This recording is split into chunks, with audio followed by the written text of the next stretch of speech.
Dear friends, I Dr. Shamsher Singh welcome you all to my SSB Pharma Learning YouTube channel. आज मैं आप लोगों के साथ एक बहुत नेचुरल जो प्लांट सोर्स का एक प्रोडक्ट है जिसको हम सैफरन कहते हैं उसके ऊपर बात करने जा रहा हूं। मैं आपको बताने जा रहा हूं कि सैफरन के आपकी बॉडी में क्या क्या फायदे हैं, आप कैसे ले सकते हो, कितनी मात्रा में लेना चाहिए। तो हम बात करते हैं सैफरन है क्या। एक सैफरन जो है it is A naturally available plant product है जिसको हम क्रोकस सैटिवस लिन से पाया जाता है। अगर हम बात करें तो ये ईरान में, पाकिस्तान में, इराक में, अफगानिस्तान में as well as some cold area like Srinagar, Kashmir, उसमें बहुत पाया जाता है। अगर हम इसकी क्वालिटी की बात करें तो quality always varies from one area to the another area. इसके डिफरेंट डिफरेंट कलर्स भी होते हैं। अगर हम सैफरन की बात करें जिसको हम केसर भी कहते हैं, तो इसके जो बर्ड्स होते हैं उसमें स्टिग्मा जो होता है उसके डिफरेंट कलर्स होते हैं। कई बार हम देखें तो हमें सैफरन लाइट येलो कलर का मिलता है, पिंकिश कलर का मिलता है, पिंकिश टू रेडिश कलर का मिलता है। तो डियर फ्रेंड्स, ये सभी की जो एक हम बात करें कि इसमें जो different area to area variability है वो ऐसे है, but it is composition is almost similar.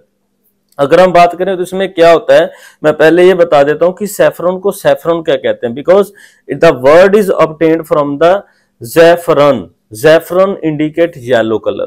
तो इसमें क्या क्या पाया जाता है, इसमें सैफ्रेनोल होता है जो एक्टिव कंपोनेंट है इसका, उसको हम सैफ्रेनोल कहते हैं। कैम्फेरोल है, क्वारसिटीन है, र्यूटीन है, नेरिंजेनिन है, as well as it contains some minerals like calcium, magnesium, potassium, iron, sodium, और other than that it contain vitamin C and vitamin A. तो अगर हम बात करें it is a rich source of some vitamin and some active medical constituents. अब हम बात करते हैं on the basis of scientific reports कि आपकी बॉडी में ये क्या क्या बेनिफिट्स देता है। उससे पहले मैं आपको ये बता देता हूं कि आपको खाना कैसे है। जब भी हम केसर को या सैफरन को खाना चाहते हैं तो इसकी एक क्वांटिटी है as per clinical and pre clinical study. अगर हम बात करें तो वो क्वांटिटी लाई करती है 20 mg to 400 mg per day. एक इंसान को 20 mg से लेकर 400 mg तक ये लेना चाहिए। और अगर हम बात करें तो इसकी जो टॉक्सिसिटीज हैं, possible toxicity because it is a natural product, वो पाया जाता है मोर देन 1.5 ग्राम पर डे। तो अगर कोई भी इंसान 400 mg जो है 1-1.5-2 मंथ तक लेता है तो उसमें इसकी कोई भी टॉक्सिसिटी नहीं है। It is a very safe, very beneficial for your body and almost it is useful in various condition. अगर मैं पहली बात करूं तो न्यूरोलॉजिकल डिसऑर्डर, जैसे कुछ लोगों को डिमेंशिया है जिसको हम अल्जाइमर भी कहते हैं, तो जिन लोगों की मेमोरी वीक है, याददाश्त वीक है, उनको केसर को दूध में डाल के या कुछ भी कर्ड में डाल के, जहां आप कहीं दूध की खीर में डाल के, जहां गुनगुने पानी में डाल के भी इसको ले सकते हैं। तो याद रखें, अगर आप इसको दूध में डाल के शाम को लेते हैं इवनिंग टाइम, तो ये आपकी बॉडी में बहुत बेनिफिशियल प्रॉपर्टीज देता है। जो फर्स्ट रहती है डिमेंशिया जिसको हम कहते हैं मेमोरी लॉस, दूसरा रहता है पार्किंसन, जिन लोगों की बॉडी में स्पाज्म रहता है, रिजिडिटी रहती है, जहां ऐसे हैंड शेकिंग होता है। तो ये जो ट्रीमर्स आते हैं उसके केस में ये जो जैफरन है जिसको हम सैफरन भी कहते हैं, केसर भी कहते हैं, ये आपकी बॉडी के लिए बहुत बेनिफिशियल है। अगर हम उसके बाद बात करें तो इन केस ऑफ एपिलेप्सी, जिसको हम मिर्गी के दौरे कहते हैं, फिट्स कहते हैं, सीजर कहते हैं, उस केस में भी अगर आप सैफरन का कंजम्पशन करते हैं 2 times in a day और 1 times in a day at least for 2 month, तो ऐसा कई स्टडीज ने रिपोर्ट किया है कि ये एपिलेप्सी में बहुत बेनिफिशियल है। उसके बाद अगर हम इंपॉर्टेंट बात करें तो it is having a good antioxidant and anti inflammatory properties. जो इसकी एंटीऑक्सीडेंट प्रॉपर्टीज है वो आपकी बॉडी में एंटी एजिंग का काम करती है। बिकॉज अगर हम देखें तो जो लोग सैफरन का कंजम्पशन करते हैं उनका स्किन का ग्लो, फेस ग्लो वो बढ़ जाता है। बिकॉज जो सैफरन है ये पेरिफेरल वैसोडाइलेटर्स भी है, और साथ ही साथ अगर हम बात करें it is a good anti inflammatory agent. जो आपकी बॉडी में कुछ इंफ्लामेशन कॉजिंग एंजाइम्स हैं, जहां कुछ मीडिएटर्स हैं जिसको हम इंटरल्यूकिन्स कहते हैं, प्रोस्टाग्लैंडिन्स कहते हैं, ये उनकी प्रोडक्शन को कम कर देता है। That's why in some clinical as well as preclinical studies it is reported that it act as a anti cancer agent। जिन लोगों को कैंसर की प्रॉब्लम रहती है अगर वो सैफरन का कंजम्पशन करते हैं along with some recommended medicine, तो ये उसको ओवरकम बहुत फास्ट कर देता है।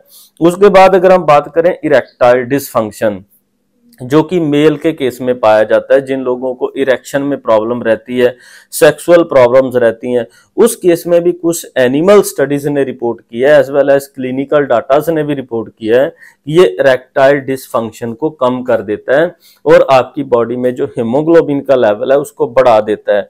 उसके साथ ही आपकी बॉडी को माइक्रो ऑर्गेनिज्म की तरफ डिफेंड करने की जो क्षमता है उसको बढ़ा देता है। It mean it increase your immune power. अगर आप सैफरॉन का कंजम्पशन करते हैं, अगर आपको जुकाम है, नजला, ऐसी चीजें जो है, it is reduced because it improve the immune power of your body. ये आपकी बॉडी में इम्यूनिटी को बढ़ा देता है। So that's why in case of Covid and some other conditions, अगर आप सैफरॉन का कंजम्पशन करते हैं तो आपकी इम्यूनिटी जो है वो स्ट्रांग रहती है। उसके साथ ही आपकी डाइजेस्टिव हेल्थ को इंप्रूव करता है। कुछ ऐसा स्टडीज ने रिपोर्ट किया है कि अगर आप ओबीज हैं, आपको ओबेसिटी है, तो 400 mg ऑफ सैफरॉन अगर आप सुबह शाम, because it is available nowadays in case of tablet capsule also, आप 400 mg सुबह और 400 mg शाम को लेते हैं एटलीस्ट फॉर 6 to 7 वीक, तो उसमें ऐसा किस स्टडी ने रिपोर्ट किया है कि it reduce the body weight, otherwise it also manage your body weight. उसके बाद अगर हम बात करें हेयर फॉल, जिन लोगों को हेयर फॉल रहता है या जिन लोगों के हेयर जल्दी वाइट हो जाते हैं, उस केस में भी ये सैफरॉन बहुत बेनिफिशियल है, बिकॉज ऐसा इसके जो एक्टिव कंस्टिट्यूएंट्स है लाइक क्वर्सिटीन, रियूटीन एज वेल एज सैफ्रेनोल, वो कुछ स्टडीज में ऐसा रिपोर्ट किया है it enhance the level of melanin in your body. So that's why आपकी जो हेयर की दिक्कत रहती है, आपके हेयर जल्दी वाइट रहते हैं, जहां वो आपको गंजापन की प्रॉब्लम है, हेयर लॉस होता है, उसमें बहुत बेनिफिशियल है। उसके बाद अगर हम बात करें तो it is good for your liver health as well as in some arthritis like problem, जिन लोगों को जॉइंट्स की दिक्कत रहती है, अगर आप सैफरॉन का कंजम्पशन करते हैं तो ये अर्थराइटिस में इन्फ्लामेशन को कम करता है और आपकी जॉइंट्स मूवमेंट को जो है वो इंप्रूव कर देता है। और इन case of diabetes it is useful, क्योंकि ये डायबिटीज में आपका जो ग्लूकोज कंजम्पशन है वो बढ़ा देता है और साथ ही साथ जो वहां पे आरओएस का प्रोडक्शन है, रिएक्टिव ऑक्सीजन स्पीसीज, जिससे आपके पेनक्रिएटिक बीटा सेल डैमेज होते हैं और आपकी बॉडी में इंसुलिन की डेफिशिएंसी होती है। ये जो सैफरॉन है, ये जो केसर है, ये इंसुलिन का प्रोडक्शन बढ़ाता है by protecting your beta cells. तो ये बहुत सी प्रॉपर्टीज हैं जो मैंने आपके साथ डिस्कस किया। अब जो कंडीशन है जिसमें हमें सैफरॉन को अवॉइड करना चाहिए, किस कंडीशन में हमें सैफरॉन नहीं खाना चाहिए। फर्स्ट थिंग, अगर आपको प्रेगनेंसी है, प्रेगनेंसी में सैफरॉन का कंजम्पशन केयरफुली करना चाहिए because it is A uterine stimulant. ये आपका जो यूट्रिन है उसको स्टिमुलेट कर देता है, उसके मसल को कंट्रैक्ट करवा देता है। Chances of abortion can be there अगर आप ज्यादा क्वांटिटी में इसको कंज्यूम करते हैं तो। दूसरा सबसे बड़ा खतरा रहता है अगर आपको अस्थमा है, आपको एलर्जिक अस्थमा है, तो इन सम पेशेंट्स ऐसा पाया गया है कि सैफरॉन लेने से कई लोगों का अस्थमा जो है वो प्रोग्रेस कर जाता है। तो इन केस ऑफ अस्थमेटिक कंडीशंस आपको अवॉइड करना चाहिए। जहां अगर आप लोगों को कुछ और प्रॉब्लम है लाइक स्किन एलर्जी रहती है, because some of the peoples are allergic to the kesar also, तो उस केस में आपको ये अवॉइड करना चाहिए। Otherwise it is a very beneficial and from the ancient time, आज से 4-5 हजार साल पहले, it is reported as a one of the Ayurvedic medicine. So hope you like these type of video, share these type of video and subscribe SSB Pharma Learning YouTube channel. You are welcome. Thank you very much.